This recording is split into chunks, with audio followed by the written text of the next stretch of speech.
अंतुगत्वा अपने ज्ञाता ज्ञात पापों से मुक्ति मिली और उससे वैकुंठ पत्ति प्राप्त हुई। प्रथम से दिव्या पृथ्व्याम संकरिष्यति।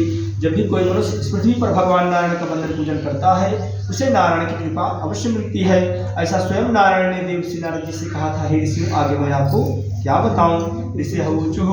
यह सब सुन करके शौनक आदि ऋषियों ने पुनः व्यास जी महाराज से प्रश्न किया कि हे गुरुदेव, उस ब्राह्मण के बाद और किसी ने भगवान का पूजन किया था। श्री सूत हुआ। सूत जी महाराज कहते हैं सुनोद्धव मुने आश्रमे व्रतम कृतम हुए एकदा साधुदेव यथा विभव विस्तरैहि।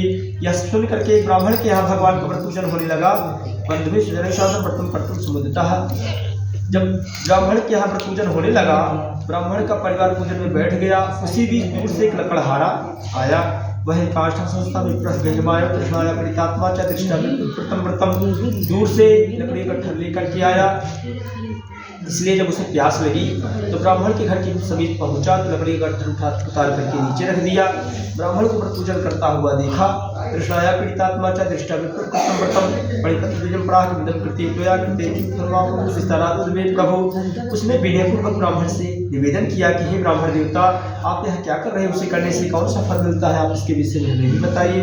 विप्रवाच। वह ब्राह्मण कहने लगा कि सत्यनारायण सेदम व्रतम से धन्य धान्य आदि कम महत्व कि आप हमारे घर जो कुछ भी धन संपत्ति देख रहे हो ये सब भगवान की कृपा है। आज हम भगवान का दिया हुआ भगवान को ही अर्पण कर रहे हैं। लकड़हारे ने जब यह सुना तो उसका मन जो है बहुत प्रसन्न हुआ। प्रसाद ग्रहण किया। जल पी करके बाजार की ओर चल दिया। सत्रम देव चिंतित। नारायण के विषय में मन ही मन चिंतन करने लगा कि काष्ठम विकृतोग्राम प्राप्त जातीय धर्म तेदेव सत्यदेव से उत्तमम।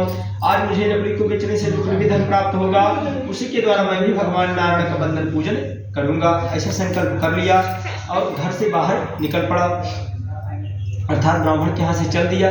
जगाम नगरी रमे धरणाम नेत्र संधित तद्दिने काष्ठ मूल्यम से दुर्गम प्राप्तवान सब। जब धीरे धीरे चलते हुए बाजार पहुंच गया तो बाजार पहुंचते ही उसके लकड़ी के कई ग्राहक आ गए।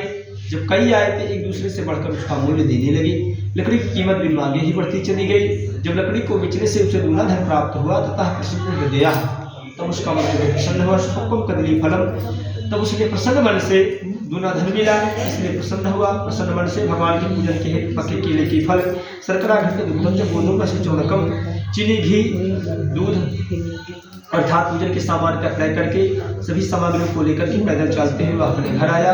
ततो बंधु समाहुल चकार व्रतम। अपने घर पर आकर के परिवारजनों को बुला करके भगवान के व्रत पूजन का आयोजन किया। तद्व्रत प्रभावेण उस व्रत पूजन के प्रभाव से वह लकड़हारा भी धन प्राप्त से संपन्न हो गया। इन लोग के सुखत्वा और इस व्रत लोग के सुखों को भोग करके भगवत कृपा से उसे वैकुंठ पत्ति प्राप्त हुई। श्री स्कंद पुराणे रेवाखंडे श्री सत्यनारायण व्रतथयाम तृतीयोध्याय पूर्णः। स्कंद पुराण के अंतर्गत नारायण की कथा का दूसरा अध्याय पूर्ण हुआ। नमः शिवाय।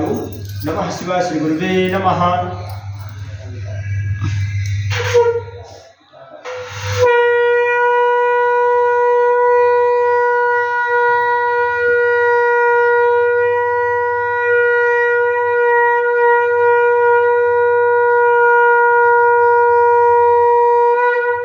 श्री सत्यनारायण भगवान की जय। लक्ष्मी नारायण भगवान की जय। गोविंद गोपाल की जय।